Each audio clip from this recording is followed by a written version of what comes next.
We go with your plan.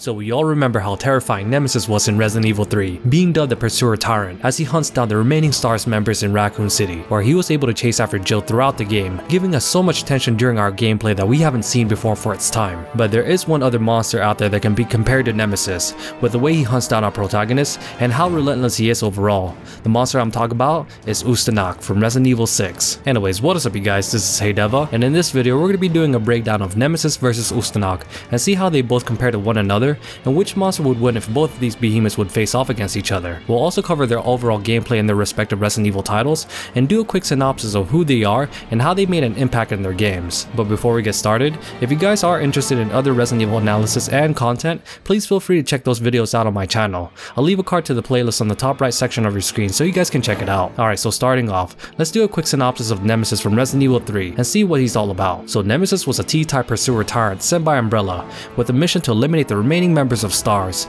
an elite group of individuals who played a major role in Resident Evil 1, who was also enhanced with the Any-Alpha parasite that gives his behemoth increased intelligence and lets Umbrella have better control of him, allowing Nemesis to use weaponry during his pursuit of Jill Valentine. With the most prominent example of this is when we see him use a rocket launcher. But that doesn't end there. Nemesis also sports a trenchcoat limiter, which allows the Tyrant to absorb a certain amount of damage from different weapons or explosions, but also acts as a way to prevent Nemesis from over-mutating, which is slightly shown with the tentacles that surround his body, almost keeping it at bay. Alright, so like I mentioned earlier, Nemesis made his debut in Resident Evil 3, being the main antagonist of the game, where we first get a clue about him when we encounter Brad, one of the other surviving STARS members, where he mentions that there's this monster who's hunting them down and will eventually catch up to both Jill and himself. The police aren't trained for this kind of situation. What could they do? Listen, he's coming for us. We're both gonna die. What are you saying? You'll see. He's after STARS members. There's no escape. Which happens to be true not long after that conversation, as we have Jill head towards the RPD station, then surprised when we get one of the most tension-filled cutscenes that we'll see in Resident Evil 3.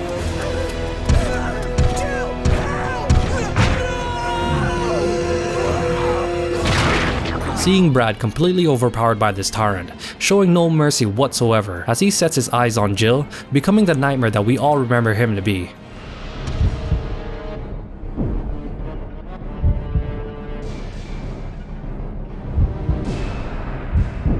As he showcases his tremendous speed, which was faster than our characters at full sprint, but also the fixed camera angle style of gameplay and the tanking controls doesn't help with the situation when fighting this monster, with the only mitigating factor was that they added a dodge mechanic to our characters, letting us move laterally or back when Nemesis does his attacks, or when he tries to grab a hold of our protagonist. Anyways, talking about grabbing a hold of our characters, Nemesis does have an instant kill move if you're not able to get away from his clutches, where we see him eliminate Jill the same way like he did Brad.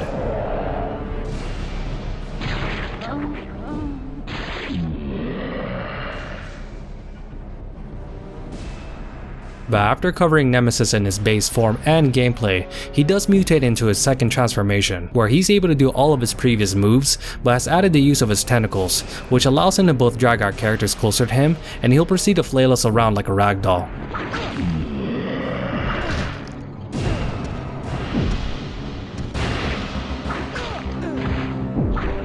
But by the end of Resident Evil 3, we see him completely mutated into his grotesque transformation.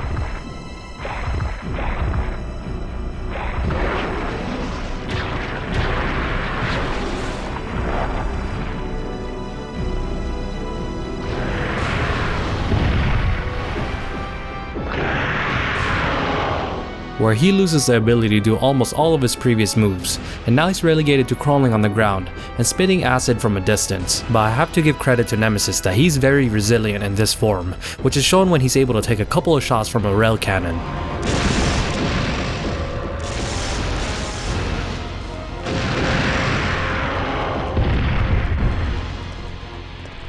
And it's not until we see Jill shoot Nemesis with a magnum that we finally get to see this Tyrant go down.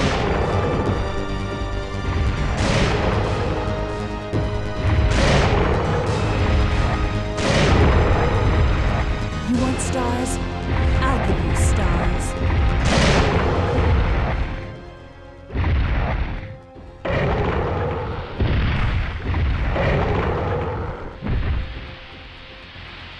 Alright, so with the synopsis of Nemesis already done, let's move on to Ustanak and see how he compares to the Tyrant. So starting off, Ustanak was an individual who was able to survive and adapt after being inoculated with the C virus, which was stated in a couple of files in Resident Evil 6 that many people have died within 24 hours after being infected with the virus, but the individual who would become Ustanak, he was able to survive after that time frame, awarding him with superhuman abilities and being resistant to a lot of damage. Also, he did lose his right arm in an accident, but was given an arsenal of different mechanical arms that help him with his pursuit of both Jake and Sherry. Son of a bitch, he's strong!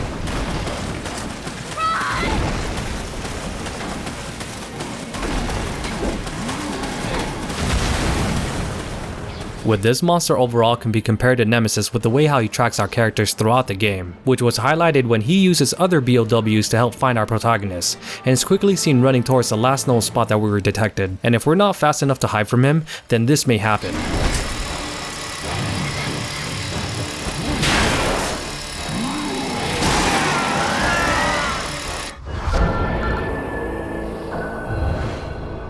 But what's more outstanding, besides his other superhuman abilities, was his overall durability, because there was a part of the game that had us literally use a drill machine directly at him, and incapacitating him for a brief time.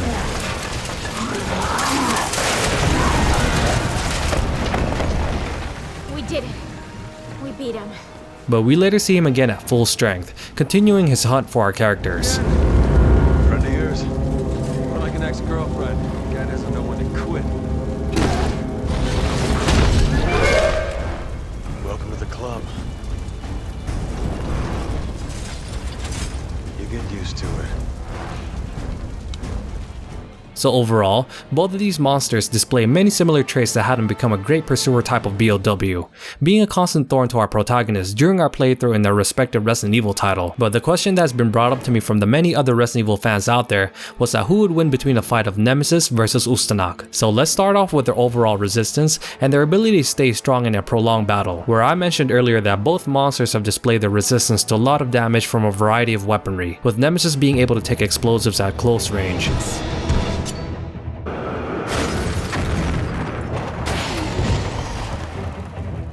Or with Ustanak and his resistance to all of this.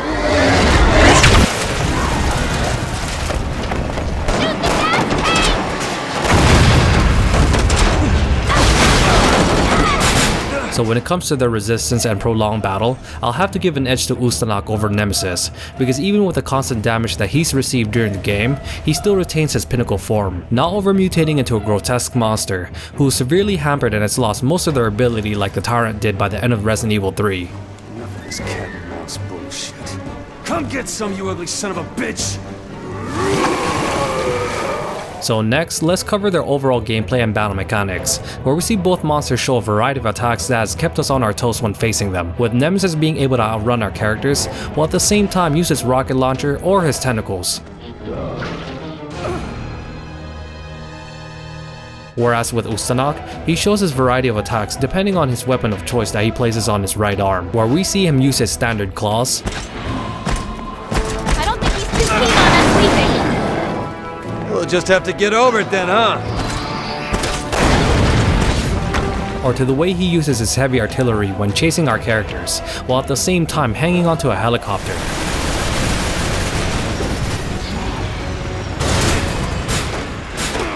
So again, I have to give this one to Ustanak, because not only is he able to switch between his weapons, but he chooses which type of arsenal he would use, especially if it gives him an advantage in a situation, compared to Nemesis, where for one instance, we see him wield a rocket launcher but uses it as a battering ram when trying to hit Jill, displaying that he may not use his weapon to their fullest potential compared to Ustanak.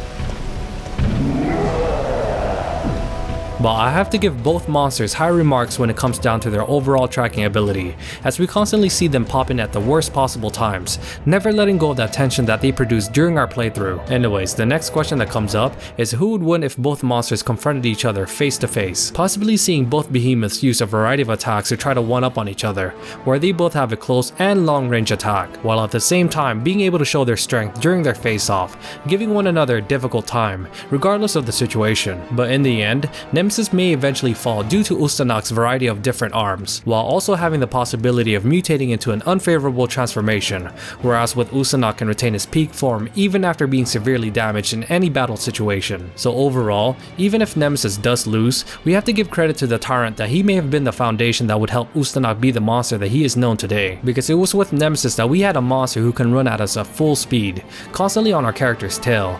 Also, he was the one who introduced the use of weaponry by these monsters, which eventually we see Ustanak use his arsenal in Resident Evil 6. But in the end, if both of these monsters would face each other in-game, I would safely assume that Ustanak would win, but it doesn't mean that he would steamroll over Nemesis, because I'm sure the Tyrant would pull something out of his sleeves to make the fight very interesting. Also on a quick note, the overall battle between these two monsters can possibly be different in the future, once Resident Evil 3 Remake comes out, where we see Nemesis in a new light, becoming much more of a threat than ever before. Because as history stands, Capcom has shown us that they can upgrade a Tyrant to a whole new level, with the perfect example was Mr. X in the new Resident Evil 2 Remake. So once RE3 Remake does come out, I'm sure we'll see Nemesis with a brand new battle mechanics that would even give Ustanak a run for his money. Anyways, thank you guys so much for watching my quick breakdown of Nemesis vs Ustanak analysis video. If you guys enjoyed the content, please feel free to like and subscribe. Also, don't forget to hit that notification bell icon so you guys can be alerted when I post a new video. Anyways, again, thank you. And as always, you guys have a great rest of your day, and this is Hey DeVuH, signing out.